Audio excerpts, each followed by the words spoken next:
The Lord of the Rings movies perfectly encapsulated J.R.R. Tolkien's world, and has the honour of being not only one of my favourite books, but also my dad's and his dad's before him, as I'm sure many people my age have a very similar experience. The movies created the standard for epic adaptations of fantasy adventure books to screen, being a labour of love for Peter Jackson and his team. Now, if you clicked on this video because of the clickbaity title, well, by now you probably know what's coming. Full disclosure, I don't actually hate The Lord of the Rings. Why would I? For the 150th episode of our podcast, Podcast Assemble, which you can find on all podcast platforms right now, we decided to talk about one of our favourite movies of all time. And we just happened to fall on The Fellowship of the Ring. Go check it out. I'm going to link it right here for you. However, the franchise that is The Lord of the Rings is a totally different story, with multiple different owners of the rights in one form or another. There is an animated movie coming out this festive period, and another big budget The Hunt for Gollum movie in the works. I've got to ask, will they ever just let this world lie? Hello, my name's Tommy, and I am delighted to welcome you to Podcast Assemble. And with that all in mind, it's time once again to strap my concerned citizen hat and discuss a world that might need an intervention. Here's why I hate The Lord of the Rings. Before we get deeper into Middle-earth and the dwarves, please leave us a like on this video.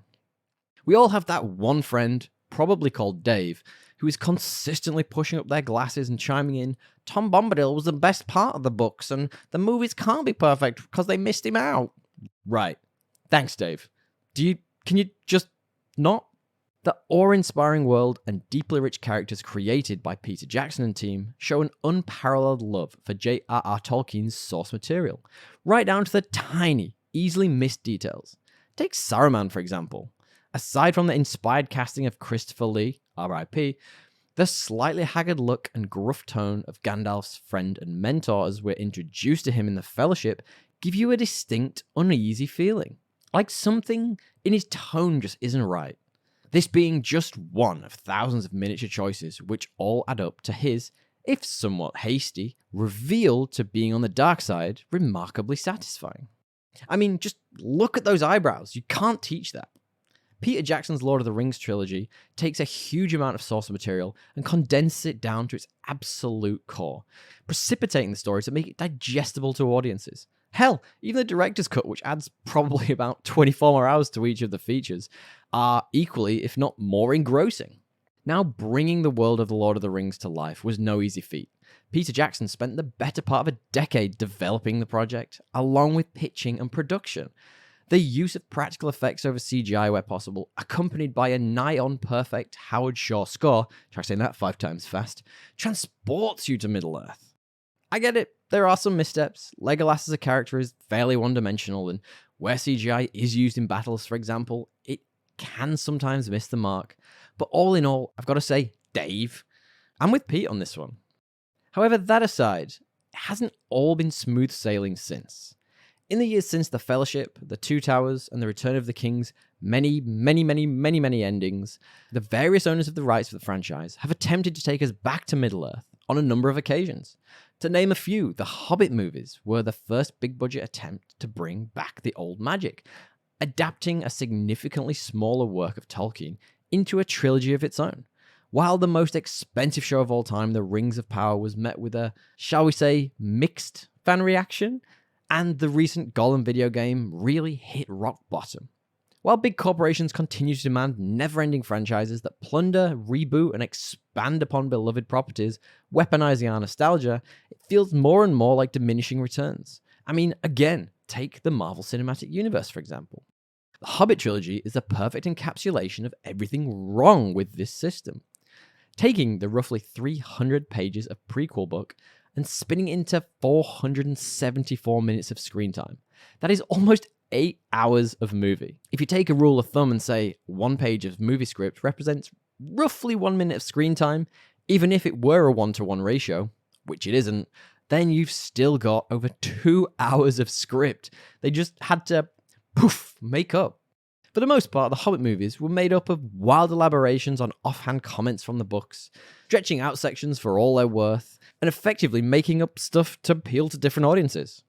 Take Tauriel's love triangle, the inclusion of the Battle of the Five Armies, and simply Legolas's presence as great examples of this. I mean, I know I said the original trilogy did Legolas dirty, but no one wanted this to make up for it. Now, it's common knowledge that Peter Jackson appears to have been pretty much forced to direct the Hobbit films, I assume at gunpoint.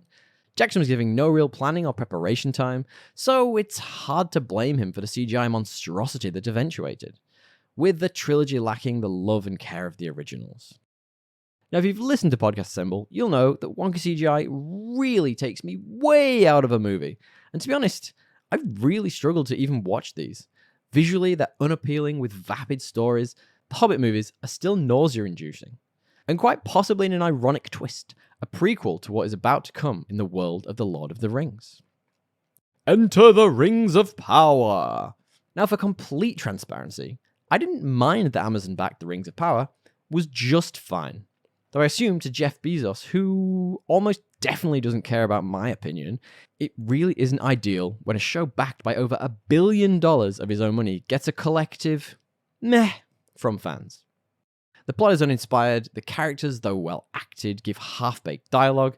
It almost feels lazy, like a show written after feeding the entire works of J.R.R. Tolkien to ChatGPT and asking it to create something new and vaguely related. Here's the thing. The Rings of Power is based on J.R.R. Tolkien's extensive mythology and history of Middle-earth, primarily drawing from the appendices of The Lord of the Rings. The series is set during the Second Age of Middle-earth, 1,000 years before the events of The Hobbit or The Lord of the Rings. Again, the appendices. These cover major events such as the forging of the Rings of Power, the rise of Sauron, the fall of Numenor, and the last alliance between the elves and men. It sounds like it should be a vast and expansive exploration of the history, right? But in reality, the show's lack of any substance makes it teeter on uninteresting, including plot contrivances and made-up elements to appeal to new audiences. Sound familiar? It quintessentially feels like what it is, another exploration of the world based on very, very little. Going back to transparency, I think the show is beautifully put together when it utilizes real sets and minimizes the use of CGI. Again, I don't even mind a lot of the casting, even if Elrond has the most punchable face on streaming right now. But it feels like a totally unnecessary cash grab. So as we barrel towards more and more Middle-earthian content, it's tough not to wonder whether The Lord of the Rings is the victim of capitalism and will never be allowed to rest. With the Rings of Power Season 2 upcoming, further diving into the Lord of the Rings appendices, the previously mentioned War of Rohirrim animated film, which is based on more details from the appendices of the Lord of the Rings, covering the history of Rohan's rulers, coming just on the horizon, and the Hunt for Gollum movie, based on little more than a couple of lines of text from the books in the works. Fans of the books are going to be inundated with content, for better or worse. As Mr. Sunday Movies says, anything can be good. But the more I hear coming out, the more worried I am about this once beloved franchise. Who cares anyway? We can always just put on the original trilogy any old time. But what we want to know is, what do you think? Let me know if you were suckered in by the clickbaity title and stayed for my ramblings in the comments below. And if you like what you're hearing, feel free to give us that like and subscribe. It helps with algorithms and all that stuff. And we also have that podcast I mentioned, Podcast Assemble. We just hit 150 episodes, so why not join us? Thanks for popping by. Laters Gators.